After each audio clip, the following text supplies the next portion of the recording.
Hello and welcome to another video. So we've got 8 new cards, and with that we've got some other information that we're just going to go back over just for the sake of it because it's handy. So I was assuming it was 140 cards because I'd read that somewhere, but it's 104 cards for the new expansion, so we're actually a fair way through.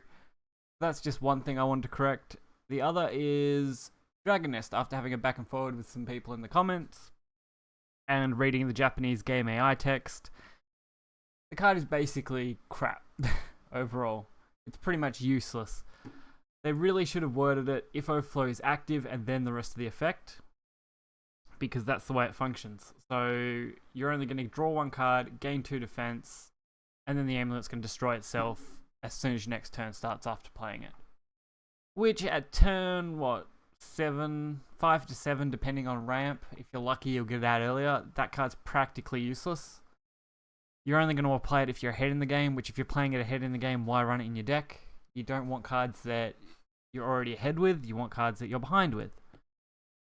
So, now that we've cleared all of that up and that's sorted, we'll go on to the new cards. And hopefully they won't have poorly worded cards from now on. Alright, so we've got the neutral legendary, which is actually quite interesting. It's a 9-drop, 8/8. Fanfare, restore 4 defense to your leader. Whenever this card attacks, deal 2 damage to all enemies. Great synergy with the 7-drop the dragon runs. I'm really bad with pronouncing names, so I'm not even going to try. But you can summon this, ram it because it gains rush. You get that 2 damage. You don't get the 4 health, which is fine with that. That'll come back to your hand. You can just play it out later. You can also evolve it and get the same damage. So you are going to get a full board clear and 2 damage to the enemy leader, which isn't that bad. We've got Beta Warrior, not a bad forest card, especially for a bronze. At best, you're going to be playing at turn 5. I don't think you're going to be able to play this much earlier, not unless you somehow manage to get a 0-drop in your hand super early. You're going to be playing probably with the evolve, so you're looking at a 5/6, which isn't too bad. It's close to an Albert if you played it on turn 5 and evolved it. But because you've got to play 2 other cards, maybe a little bit worse. Support Cannon, a card I don't think we'll see too much play unless it somehow fits into a mid-range or control sword build, which it might if the new other cards do support it. Obviously a 5-drop amulet. Whenever an allied commander is played, deal X damage to a random enemy follower. X equals the attack of the commander. So you basically only put it into a commander deck. If there are no enemy followers in play, deal X damage to the enemy leader instead. So you're definitely going to want to be playing it with only leaders on the board. Only commanders on the board. So you want to be playing all your commanders, getting X damage, killing whatever's on the board. Not bad with something like Albert, but you know, it's taking up that 5 slot and it's got to stick around. Which shouldn't be too hard, but we'll just have to wait and see if there's any amulet banishes coming in this set. Now, something I think will be quite overpowered, Freshman Lou. 2-drop, 1/1. So it's basically a maid leader stat line, but it's for Runecraft. Fanfare, put a random spell boost from your deck into your hand. Basically a maid leader, but for spell boost cards. So you can set it up to draw your dimensional shifts, set it up to draw your flame behemoth things, those big ones, you know, all those sort of cards. Anything that will gain spell boost, your Fate's Hands, stuff like that. It may or may not see play. You really have to kind of shape the deck and be careful and remember which spell boosts you've drawn and which ones you haven't, so you can kind of maximize what you'd want to use it for. But I think that's still a really good card to give Rune. So I don't see Rune really dropping. It's got some really good cards from now. We got Soul Dominator, Gold for Blood, 7-drop, 4/6.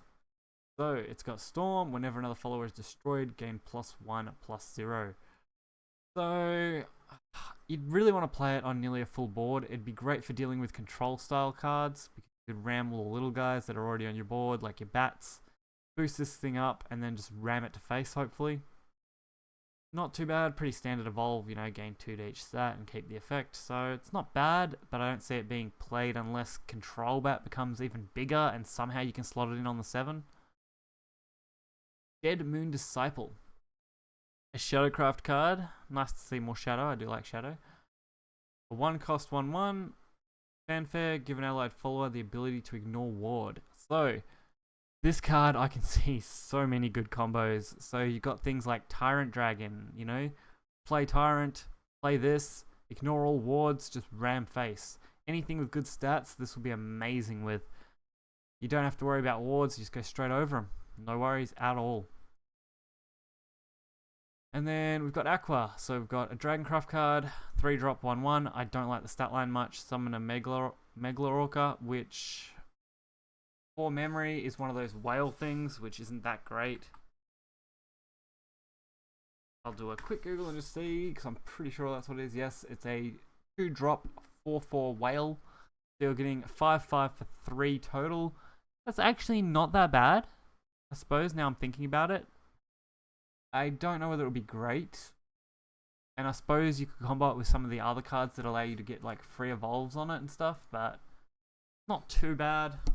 I thought maybe it would be a little bit worse because I thought the summon was a little worse, but a 2-cost 4/4 is not bad for Dragon, especially as a 3-drop, so you're getting a good stat line really early, so it's something you'd want in your opening hand for sure. And I can see that being pretty good. And we got Mist Shaman. Havencraft card, fanfare, give all ally followers resistance to targeted enemy spells and effects. So this is something I think will be interesting, and it's either going to make or break Haven style decks, because you're going to be playing this on pretty much a full board. You're going to be protecting everything from targeted spells and effects, so you're not going to get hit by Odins, you're not going to be hit by Dance of Deaths, anything like that you're not going to be hit by. You only have to worry about AoE effects, and that's pretty much it. All you got to really worry about. Or random effects, because they don't target, but that's still really good. Mist Shaman only being a 2-drop is not bad for that effect. And we're back at the start. So that'll pretty much wrap up this video. It's not too long.